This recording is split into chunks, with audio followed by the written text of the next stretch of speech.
استرالو علی رضی اللہ عنہ فرمائی کله به چې چا په پیغمبر علیه السلام ایمان وروړو کله به یو تپوس کولو کله یو سوال کله یو تپوس کله بل حتی چې اخره کې به وي چې او اسلام به قبول کړو دا ابو ذر چې څنګه رسول الله سره کې راځو دوه خبرو کوي چې ما ته نبوت کلمه وایا دوه خبرو کې دنه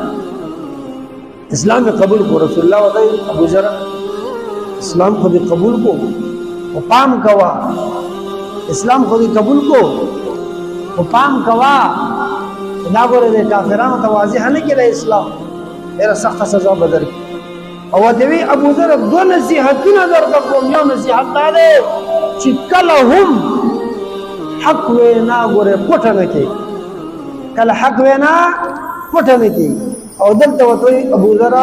حالات د بهر چې سازگار نه دي چا خپل ایمان مظاهره وا یا رسول الله سو خصم مبار اعلان کو